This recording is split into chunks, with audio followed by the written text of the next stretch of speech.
تو آپ کون ہوتے ہیں یہ کہنے والے کہ جناب اس معاملے سے پیچھے ہٹیں، کیونکہ یہ آ کر غلط بیانی کر رہے ہیں کہ ہم نے کہا جی کہ ان کیمرہ پروسیڈنگ کی جائے. کوئی ایسی بات نہیں ہے. اگر ان کیمرہ کی بھی بات ہونی تھی تو کھلی عدالت میں ہونی تھی. روم کے اندر کیمرے لگائیں، ان کی ویڈیو بنائیں، پھر انہیں بلیک میل کریں، ان کے بہنوئی کو اٹھائیں، اتنا اس کے اوپر پریشر ڈالیں جج کے اوپر کہ وہ ہاسپٹل میں داخل ہو جائے. پھر کہا جا رہا ہے جی کہ جو سیکیورٹی یا اسٹیبلشمنٹ کے کسی افسر نے براہ راست رابطہ نہیں کیا. اب اس بات کے اوپر میں یہ کہوں گا کہ انہوں نے یہ بات ایڈمٹ کر لی ہے کہ رابطہ کیا گیا ہے. انہوں نے بات یہ ایڈمٹ کر لی ہے کہ رابطہ کیا گیا ہے، ہمارے ذریعے کیا گیا ہے، انہوں نے ڈائریکٹلی نہیں کیا.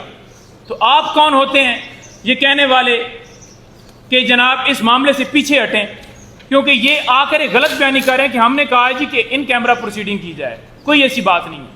اگر ان کیمرہ کی بھی بات ہونی تھی تو کھلی عدالت میں ہونی تھی، جہاں پر دوسری طرف سے بھی موقف لیا جاتا. لیکن اس کو غلط جو ہے رنگ اس کا بدلنے کے لیے انہوں نے یہ کہہ دیا جی کہ نہیں جی، انہوں نے آ کر خود نہیں کہا، لہٰذا میرے ذریعے میسج یہ ہے کہ آپ پیچھے ہٹ جائیں. اچھا، ایک اور صاحب تھوڑی دیر پہلے وہ پریس کانفرنس کر رہے تھے، میں اس کا بھی نام لینا نہیں گوارا کروں گا کیونکہ ان تینوں کا نام انہوں نے نہیں مناسب سمجھا، تو اس کا نام میں نہیں لینا گوارا کرتا، کیونکہ جنہوں نے اس کو سینیٹر بنایا ہے، جیسے انوار کاکڑ کا نام آیا ہے تو ساری دنیا کو پتہ ہے کہ یہ کدھر سے نام اس کا آیا، کدھر سے کاکڑ کا آیا، کدھر سے محسن نقوی کا آیا. تو یہ کہہ رہا ہے جی کہ آپ بتائیں کہ کس نے آپ کے کام میں مداخلت کی ہے. تو یہ اس جو کل والی پریس کانفرنس تھی اس کا بقیہ حصہ جو اس نے آ کر بیان کیا. تو ہم اس کے بیان کی جتنے اس نے بیانات دیے اس کی کوئی ویلیو نہیں رکھتے. آخر میں یہ کہوں گا کہ آج سائفر کیس کی اسلام آباد ہائی کورٹ میں سماعت تھی، اور اس کے ساتھ ساتھ آج توشہ خانہ کو جو چوتھا کیس بنایا گیا ہے، حالانکہ قانون یہ کہتا ہے کہ اگر ایک جرم ہوگا تو ایک کارروائی ہوگی، چوتھا کیس سٹارٹ کیا گیا ہے. ان نوٹسز کو چیلنج کیا تھا اسلام آباد ہائی کورٹ میں ہم نے، بشرا بی بی صاحبہ اور خان صاحب کی طرف سے. وہ دونوں سماعتیں ملتوی کر دی گئیں. عدت کیس میں وکیل بھاگ گیا، القادر ٹرسٹ کیس میں سیکیورٹی بہانہ کر کے سماعت ملتوی کر دی. یہ صرف اور صرف کیسز کو لٹکایا جا رہا ہے. جیسے ابو ذر بھائی نے کہا آرٹیکل 14 جو ہے وہ نکال دیا جائے، تو پھر آرٹیکل 10 بھی نکال دیا جائے کہ کسی کو فیئر ٹرائل جو ہے وہ نہیں دیا جا سکتا.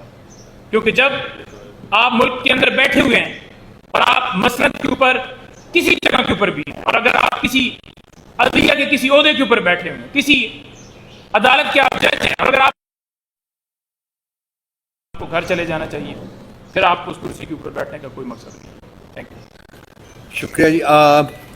بادشاہت چلے گی، یا تو پھر میں آپ کو سلوشن دیتا ہوں. اگر آپ نہیں باز آنا، آپ نے ججز کے گھروں میں کیمرے لگانے ہیں، آپ نے ان کو ڈرانا ہے، دھمکانا ہے، انڈیپینڈنس آف جوڈیشری کو کمپرومائز کرنا ہے، تو پھر ایک کام کریں. آرٹیکل 14 ہے جو رائٹ ٹو پریویسی دیتا ہے اس ملک کو، اس ملک کے شہریوں کو، اس میں امینڈمنٹ کر دیں. آپ امینڈ کر دیں کہ ہر شخص کی رائٹ ٹو پریویسی ہوگی، لیکن اگر اس کی سرویلنس کرنی ہے، اس کو بلیک میل کرنے کے لیے، تو اس کی رائٹ ٹو پریویسی کا فنڈامنٹل رائٹ ہم نہیں ہوگا. آپ ختم کر دیں.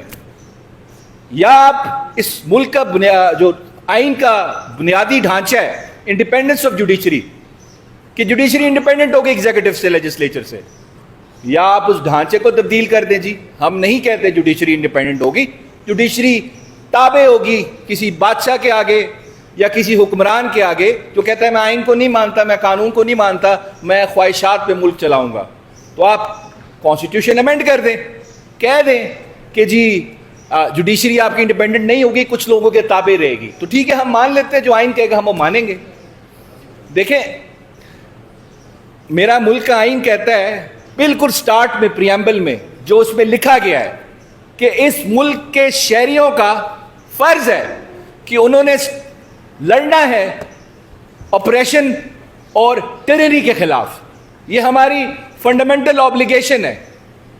اگر ہم سب انکلوڈنگ میڈیا، آپ دیکھیں 4th پلر آف اسٹیٹ ہیں، آپ کی آواز بند ہوگی، ہماری آواز بند ہوگی.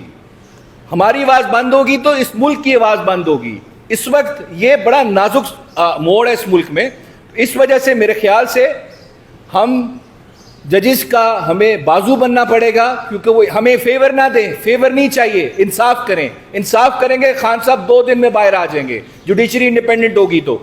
آخر میں فیض احمد فیض صاحب کا شعر ہے, میں چیف جسٹس صاحب کو ڈیڈیکیٹ کرتا ہوں کہ مٹ جائے گی مخلوق تو انصاف کرو گے, منصف ہو تو اب حشر اٹھا کیوں نہیں دیتے. Thank you so much.